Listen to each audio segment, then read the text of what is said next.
What if an entire civilization left behind a message, but no one alive can read it? On a remote island in the Pacific, strange symbols were carved into wooden tablets, symbols that may represent one of humanity's last undiscovered writing systems. The problem is simple but haunting. Are we looking at a true written language, or a beautiful illusion created by history, myth, and misunderstanding? In this video, we attempt to solve why Rongorongo has remained silent for over a century and whether it was ever meant to be read at all. On Easter Island, known to its people as Rapa Nui, giant stone statues stare out across the ocean, guarding secrets older than memory. But while the Moai capture the world's attention, another mystery lies hidden in museum vaults and private collections, narrow wooden tablets etched with flowing, rhythmic symbols unlike anything else on Earth. These markings, called Rongorongo, are undeciphered, untranslated, and possibly untranslatable. They do not speak in familiar alphabets. They do not follow known rules. And yet they feel deliberate, as if someone long ago was trying desperately to preserve a voice for the future. This is not just a story about lost writing. It is a story about cultural collapse, colonial erasure, and the fragile line between memory and oblivion. Imagine a speck of land so isolated that for centuries it existed almost entirely outside the flow of human history. No nearby continents, no neighboring cultures close enough to exchange ideas with, only an endless horizon of ocean in every direction. This is Rapa Nui, one of the most remote inhabited places on Earth, and long before the world knew it as Easter Island, it was already a fully formed civilization. The people who settled here did not stumble onto survival by accident. They arrived with knowledge, structure, belief systems, and an understanding of the natural world sophisticated enough to sustain life on a volcanic island thousands of kilometers from the nearest landmass. This isolation is not a background detail, it is the foundation of the Rongorongo mystery. To understand why Rongorongo matters, we first have to understand the environment that produced it. Rapa Nui is small, but it is not simple. Its society was built around clans, sacred lineages, and an intense relationship with ancestors. The famous Moai statues were not random monuments. They were embodiments of power, memory, and identity. Each statue represented a living connection between the past and the present, a reminder that history mattered deeply to the people who carved them. In a culture so focused on ancestry, ritual, and continuity, the idea of recording knowledge, whether in words, symbols, or memory aids, would have been essential. The islanders possessed advanced skills that defy the old stereotype of isolated societies being technologically or intellectually limited. They navigated the open ocean using stars, currents, and wind patterns. They organized massive construction projects without metal tools or wheeled transport. They developed agricultural systems adapted to poor soil, wind exposure, and limited resources. None of this happens without planning, coordination, and shared knowledge passed down accurately across generations. The question is not whether the people of Rapa Nui were capable of creating a system like Rongorongo, but why we ever doubted they could. Isolation did something unique to this civilization. With no outside influence for centuries, ideas evolved inward, growing more symbolic, more ritualized, and more tightly woven into daily life. Knowledge was not something written for strangers. It was something preserved for insiders. Chiefs, priests, and elders became living libraries, carrying genealogies, myths, and cosmological knowledge in their memories. In such a system, writing, if it existed, may never have been meant to replace speech. Instead, it may have served as a guide, a trigger, a sacred reminder that only the initiated could fully understand. This is where Rongorongo begins to feel less like a puzzle and more like a voice shaped by its environment. An island at the edge of the world does not produce writing for trade, bureaucracy, or empire. It produces symbols for survival, identity, and spiritual continuity. The carvings on wooden tablets may reflect a worldview where meaning was layered, where symbols were not read line by line but remembered, recited, and performed. The ocean surrounding Rapa Nui did not just isolate the people physically. It protected their traditions from outside interpretation, locking their knowledge into forms that made sense only within their cultural universe. When we look at Rongorongo today, we are outsiders staring at the remains of an inward-facing world. We see symbols and expect sentences. We look for grammar, repetition, and structure familiar to us. But the island that created Rongorongo never needed to communicate with the rest of humanity. It only needed to speak to itself, to its ancestors, and to generations not yet born. And somewhere on that remote land, carved into fragile wood, a system of meaning took shape, one that survived storms, time, and collapse. But not the sudden arrival of a world that did not know how to listen the first time outsiders truly noticed Rongorongo. It was already a ghost of a language. By the mid-19th century, European ships were reaching Rapa Nui with increasing frequency, bringing missionaries, traders, and colonial administrators who saw the island not as a living civilization, but as a curiosity at the end of the world. Among the scattered reports of giant stone statues and strange customs, a few observers mentioned something even more unsettling: wooden tablets covered in carved symbols that no one they spoke to could clearly explain. This should have been the moment when Rongorongo entered history as a living system. Instead, it marked the moment it slipped irreversibly into silence. Timing is everything in the survival of knowledge, and Rongorongo was discovered at the worst possible moment. Decades before Europeans paid serious attention to the island, Rapa Nui society had already been devastated by forces it could not resist. Slave raids carried out from South America tore entire generations from the island, targeting priests, elders, and cultural leaders, the very people most likely to understand sacred knowledge and symbolic traditions. Diseases introduced by outsiders swept through the population, killing indiscriminately and faster than oral traditions could be passed on. By the time missionaries began asking questions about the tablets, the human chain that linked symbol to meaning had already been broken. The missionaries themselves played a complicated and often tragic role in this story. To them, Rongorongo was not a priceless record of indigenous knowledge, but a potential obstacle to conversion. Some tablets were burned as objects of superstition, others were repurposed, broken, or left to decay. Ironically, it was also missionaries who collected and sent surviving tablets to museums and private collectors overseas, removing them from the island forever. What was meant to preserve them also scattered them across the world, separating fragments of a single system into isolated objects with no context, no living readers, and no shared reference point. Accounts from the period are frustratingly vague. A few islanders reportedly claimed they could chant or recite content associated with the tablets, but these performances were never properly recorded, translated, or understood. Outsiders lacked the linguistic and cultural framework to recognize what they were witnessing. Was it history, genealogy, ritual poetry, astronomy? No one thought to ask the right questions in time. Each lost opportunity narrowed the path back to meaning until Rongorongo became something scholars studied instead of something people used. There is a cruel irony in the way Rongorongo entered the modern world. Writing systems are usually discovered through their utility administration, law, religion, or literature. Rongorongo was discovered through absence. It was noticed because it no longer functioned. The silence surrounding the tablets made them mysterious, and that mystery attracted attention. But mystery without memory is a dead end. Every culture relies on continuity, and Rongorongo depended on a society that was rapidly being dismantled by outside forces that neither understood nor valued what they were destroying. When we examine the tablets today, we are not just studying ancient carvings. We are confronting the consequences of cultural interruption. Rongorongo did not fade away naturally over centuries. It was cut off abruptly, mid-sentence, by violence, disease, and indifference. The discovery came too late, not because the symbols were unreadable, but because the people who could read them were no longer there to speak.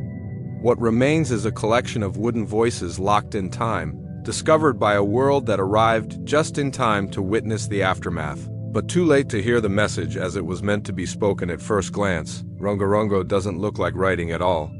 There are no familiar letters, no obvious numbers, no clean divisions between words or sentences. Instead, the surface of each wooden tablet is filled with small, flowing figures, humans bent in motion, birds with exaggerated beaks, fish, plants, geometric shapes, and symbols that seem to shift meaning the longer you stare at them. It feels less like reading a text and more like entering a visual rhythm, as if the symbols are dancing across the wood rather than sitting still to be decoded. This immediate strangeness is not accidental. It is the first barrier that has kept Rongorongo locked away from modern understanding. One of the most unusual features of Rongorongo is how it is arranged.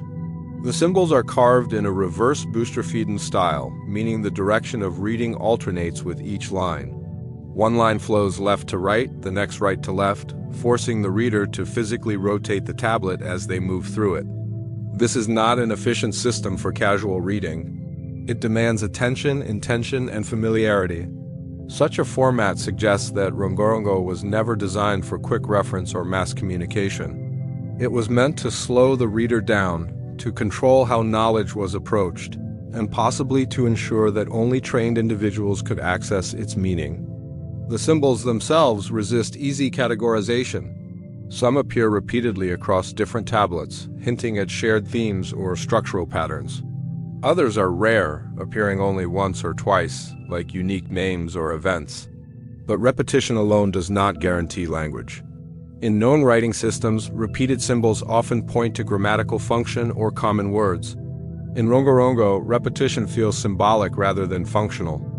A bird figure may appear dozens of times, but its meaning could shift depending on context, chant, or ritual use.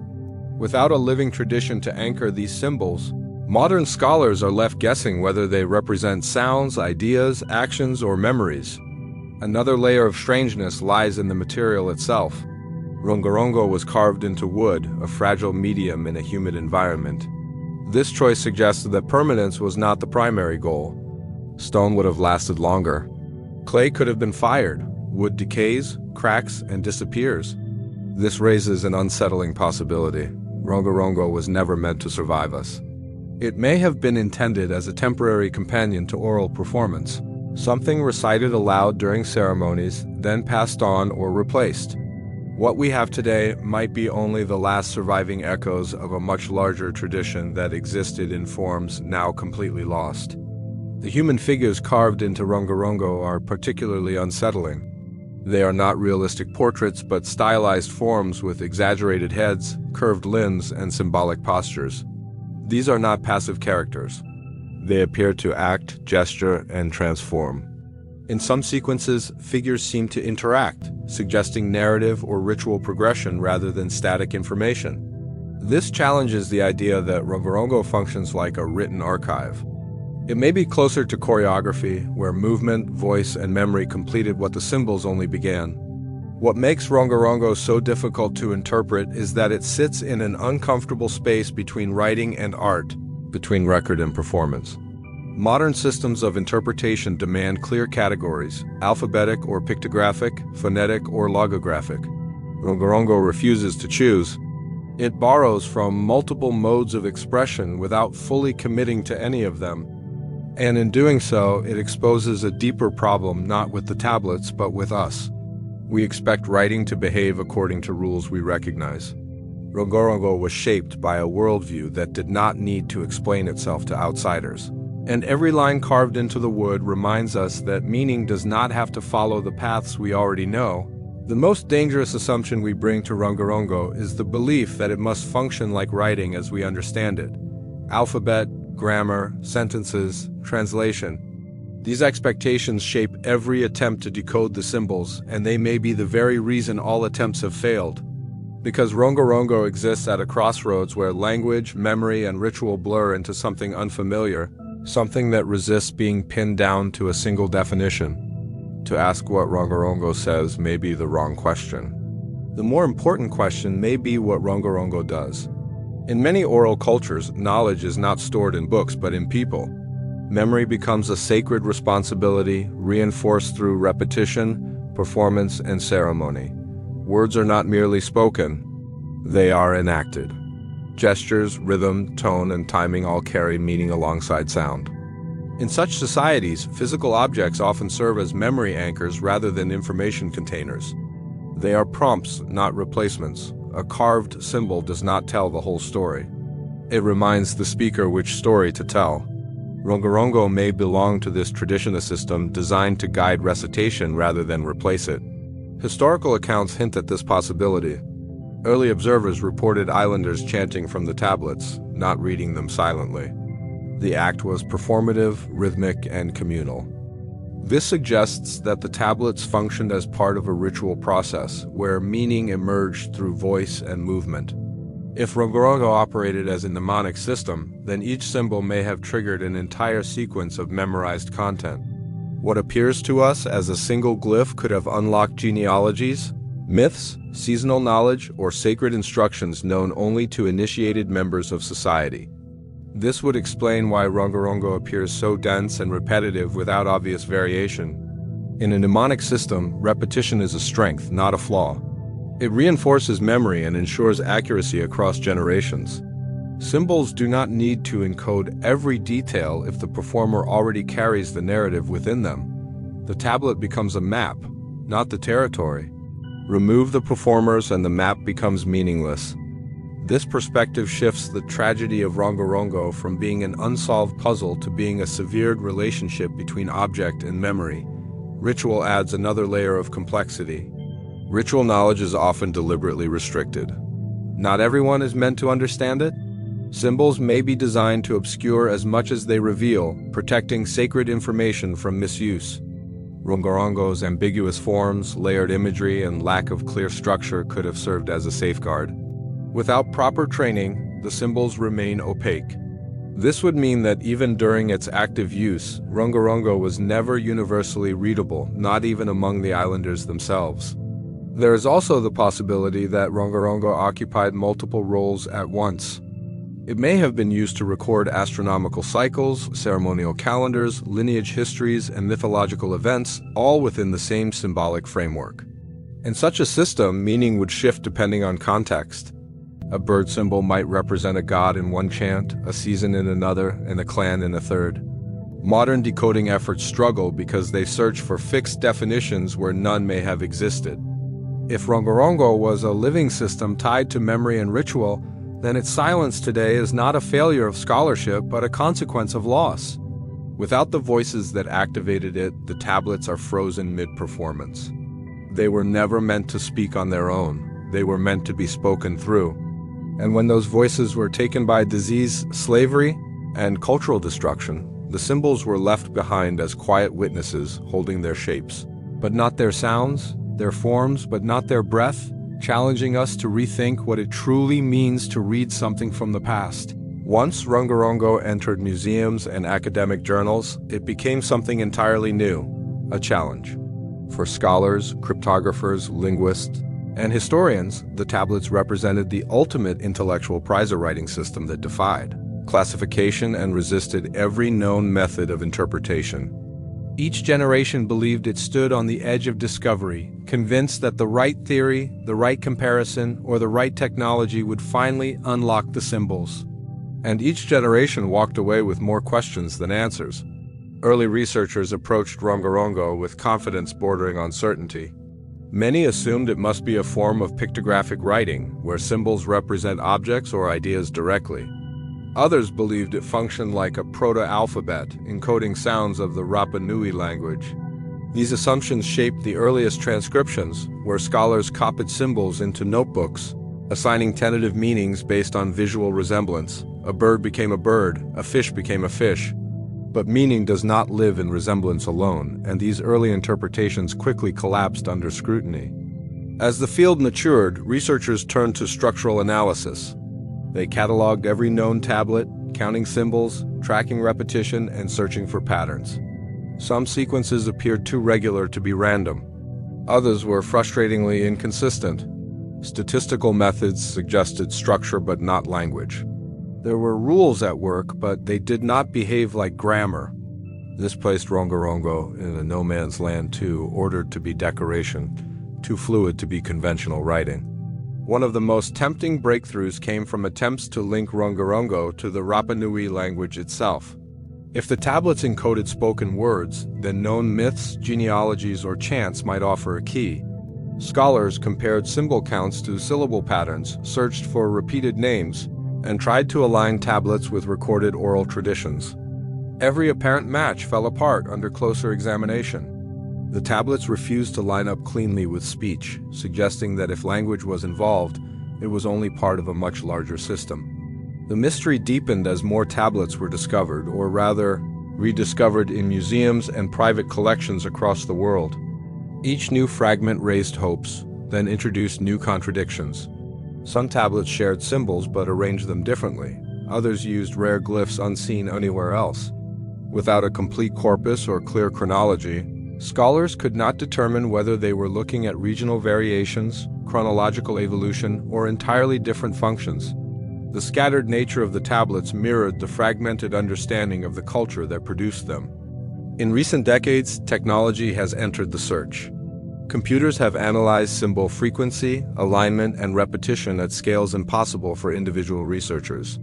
Artificial intelligence has been used to test whether Rongorongo behaves like known writing systems. The results are unsettling. Rongorongo shows signs of intentional structure, but not enough to classify it as a full writing system. It behaves like something in between a hybrid that defies binary labels. Technology has not solved the mystery. It has confirmed how strange it truly is. Each failed breakthrough reveals a deeper truth about our own limitations.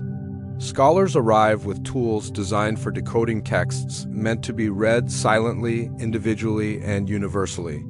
Rongorongo may never have been any of those things. It may have been sung, remembered, performed, and guarded. The frustration surrounding Rongorongo is not evidence of its failure as a system, but of our insistence on forcing it into categories it was never meant to occupy. The tablets remain intact, the symbols unchanged, while interpretation after interpretation rises, collapses, and fades, leaving behind a growing realization that the greatest barrier to understanding Rongorongo may not be the absence of data, but the assumptions we bring to the search. After more than a century of study, one thing about Rongorongo becomes painfully clear. It is not meant to be easily understood by outsiders. The tablets sit quietly in museums, their polished wood gleaming under artificial lights, their carved figures frozen mid-motion, yet they speak volumes through their silence. Every attempt to decode them, every statistical analysis, every linguistic theory has failed, and in that failure they communicate something profound about loss, memory, and the fragility of human knowledge. The silence of Rongorongo is not empty, it is a message in itself, a reminder that knowledge can be deliberately hidden, context-dependent, or entirely ephemeral. It forces us to confront a cultural voice that was severed before it could fully reach us, a voice that refuses to surrender its secrets to impatience or arrogance. Rongorongo's quiet endurance is a testament to the culture that produced it. The people of Rapa Nui lived in extreme isolation, yet they created a society rich in ritual, art, and engineering. They built enormous statues, cultivated difficult land, navigated vast oceans, and yet they also took the time to carve symbols into fragile wood. That attention to detail suggests that Rongorongo uttered deeply. But when colonial forces arrived, when disease and slavery decimated the population, and when outsiders dismissed or destroyed cultural artifacts, the voice of Rongorongo was cut off from the world. What we hold in our hands today is not a complete system. It is the remnant of a civilization's effort to preserve memory against forces that would erase it. There is an eerie beauty in that incompleteness. Each tablet carries fragments of a story, hints of rituals, echoes of genealogies, or maybe instructions for ceremonies that we can no longer perform. Scholars see disorder, but perhaps it was never disorder to those who created it. Symbols may have functioned as mnemonic devices, ritual guides, or ceremonial prompts rather than literal text. In that sense, Rongorongo may have been perfectly understood in its original context. Its apparent opacity today is not a failure of the system. It is a mirror of what is lost when cultural continuity is broken. The silence speaks to the consequences of forgetting and the vulnerability of knowledge stored solely in human memory and fragile objects. Rongorongo also challenges the way we think about writing itself. We tend to define writing narrowly as a system of symbols representing sound or meaning, something that can be universally deciphered. Rongorongo shows us that writing can be performative, symbolic, and tightly integrated with lived culture, where meaning exists only within the ecosystem of people, ritual, and memory. The tablets are reminders that knowledge is not just about transmission, it is about context. The world that created Rongorongo had rules and expectations entirely invisible to us. Without understanding the full system, without the voices and practices that activated the symbols, the tablets remain enigmatic, but they remain alive in a different sense, as artifacts that insist we respect their origins and the people who made them. In their silence, Rongorongo tablets also speak to the modern world about what it means to value knowledge. They remind us that not every culture preserves information in ways that are easily accessible or utilitarian. Some knowledge was sacred, conditional, and deliberately protected, and when that knowledge is destroyed, stolen, or ignored, we are left with fragments that carry hints of brilliance, loss, and memory, but not the full story. The tablets become more than undeciphered writing. They become symbols themselves of fragility, endurance, and the haunting traces of voices we can no longer hear. Rongorongo is more than a puzzle, more than undeciphered symbols on fragile wood. It is the echo of a civilization at the edge of the world, a culture that thrived in isolation, created beauty and knowledge, and sought to preserve its memory through forms we may never fully understand. Each tablet carries traces of a society that valued ancestry, ritual, and performance over ease of transmission, reminding us that writing does not always serve the same purpose everywhere, and that meaning is inseparable from context. The story of Rongorongo is also a story of loss. It shows how fragile human knowledge can be, how easily voices can be silenced by disease, colonization, or cultural disruption. Scholars, cryptographers, and modern technology have all tried to break its code, yet the tablets resist. Their silence is deliberate, their mystery enduring. And perhaps that is the point. Rongorongo does not just challenge our intellect, it challenges our humility, asking us to recognize what we cannot know and to honor what we have inherited in fragments. In the end, the tablets of Rapa Nui speak to us not with words we can read, but with a presence that demands reflection. They ask us to consider the fragility of memory, the consequences of forgetting, and the resilience of human creativity. The last voice of a forgotten world still whispers across the centuries, a reminder that some stories are not meant to be fully decoded, but experienced, respected, and remembered.